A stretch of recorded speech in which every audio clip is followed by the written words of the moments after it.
All right, so we're diving headfirst into the life of the one and only Ozzy Osbourne today. The Prince of Darkness. Exactly. And, we're lucky enough to have some excerpts from his autobiography, I Am Ozzy. Just a heads up, this one's a doozy, even for a rock star memoir. Yeah, you could say that again. This isn't just about the music. It's a real snapshot of post-war England. All that economic hardship, limited opportunities. I mean, it's no wonder a generation was looking for escape, and for a lot of them, music was the answer. Ozzy's story from those early days in Aston to, well, becoming the legendary Ozzy Osbourne, it's really about those forces that shaped him. Totally. You can practically feel the atmosphere of Aston just from his descriptions. He doesn't sugarcoat anything. The poverty, the lack of opportunity. It makes you realize why a kid would end up getting into all sorts of mischief. Mischief. He got caught stealing shirts because he used a glove with a missing thumb. Right. Like, that's not just a prank. Well, it speaks to a certain rough and tumble upbringing, wouldn't you say? Absolutely. And what's striking is his humor.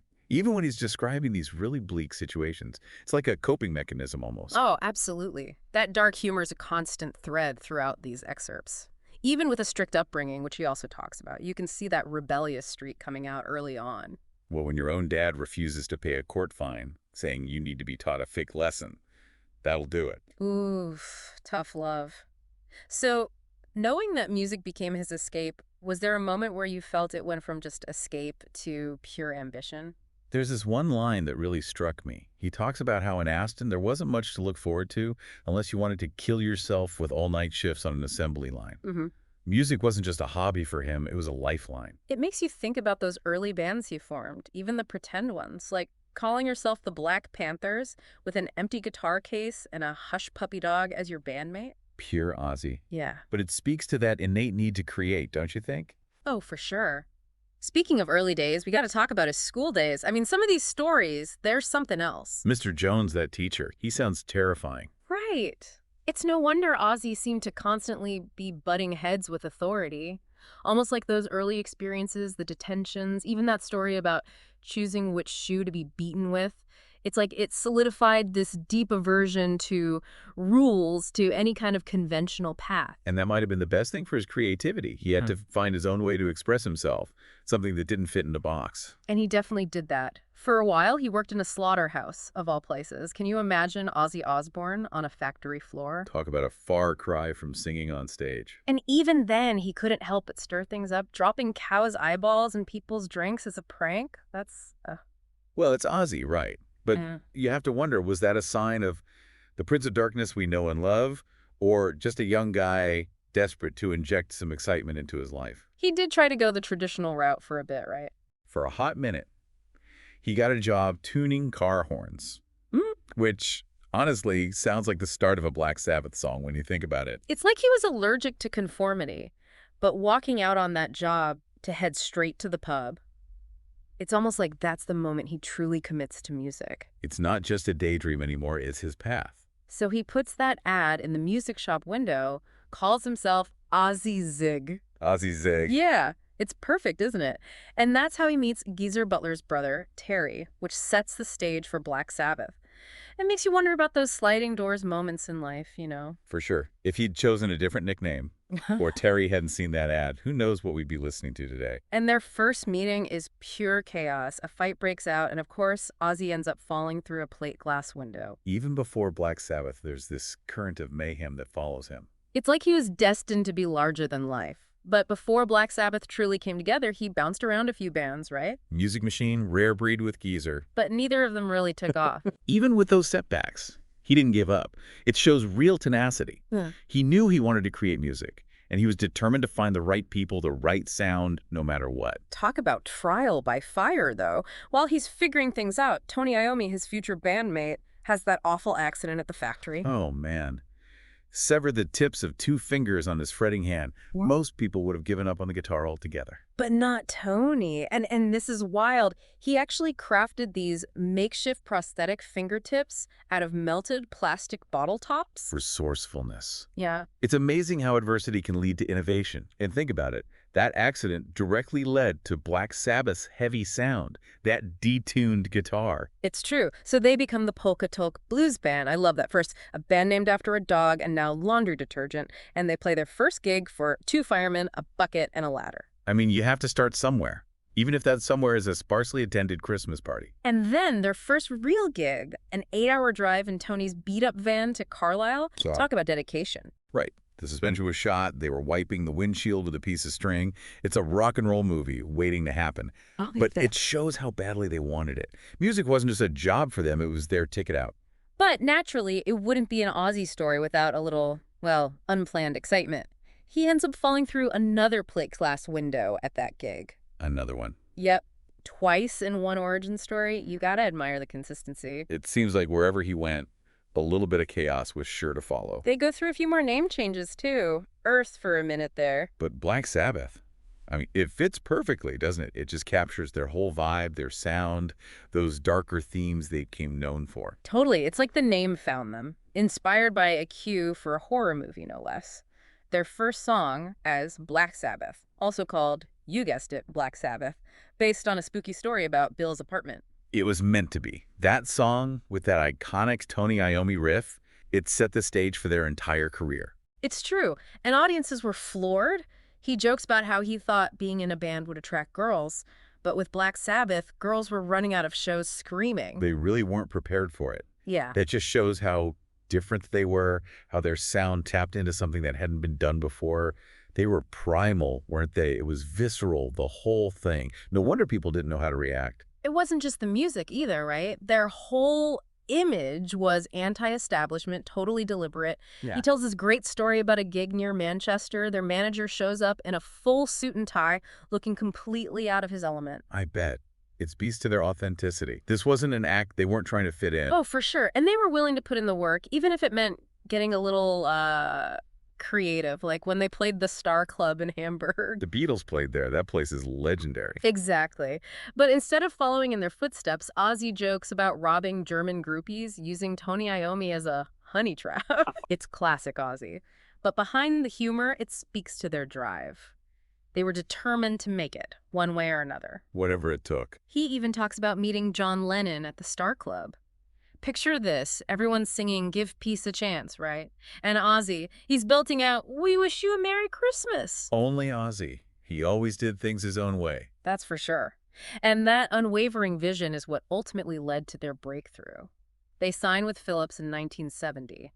Now, Ozzy jokes about being dyslexic and never reading reviews. But he knew they weren't exactly critical darlings. Right? Oh, yeah. He mentions the critics Fing hated it, which, knowing Black Sabbath, is practically a compliment. A badge of honor. Ah. And their debut album, which was also called Black Sabbath, it might not have won over the critics, but audiences loved it. They even got into it with a critic who compared Tony Iommi to Jason King with builder's arms. Tony actually punched the guy out. No way. Could that get them a better review at least? Nope. Ozzy says it wasn't very flattering. Unbelievable. Well, success meant touring, and we all know what comes with that territory. Oh, yeah, all the rock and roll cliches. Drugs, alcohol, holiday inns, endless groupies. He really doesn't hold back on the details, does he? Nope. He even got in trouble for using a whole can of air freshener on their tour bus because Bill got sick from the smell of vomit. Oh, God. It's a miracle they survived those early tours. And through all that, he was married to Thelma at the time. He even admits it was a terrible mistake. Things weren't good there. Not so much. He tells this wild story about Thelma going into labor at a tea shop, and he's drunk and doesn't have a driver's license. Sounds about right. But it's a good reminder that behind all the rock star antics, there's a real person with real problems. Totally. And even becoming a dad didn't exactly slow him down. There's this hilarious story where he's convinced a CIA agent is about to bust him for drugs. Turns out to be nothing. Let me guess, Bill was involved. Of course. He accidentally sets off a fire extinguisher, covers the whole place in white powder. Only those two. Musically, though, this is when Black Sabbath really hit their stride. Oh, absolutely. Paranoid, master of reality. They were unstoppable. But their relationship with their manager started to fall apart. They were with Jim Simpson at the time, right? Yep. They felt like he wasn't getting them the money they deserved, so they signed with Patrick Meehan's company, Worldwide Artists. That was a big move. Definitely. It's like they went from a band to a brand at that point. Ozzy's pretty open about how Meehan indulged their every whim money, cars, houses, you name it.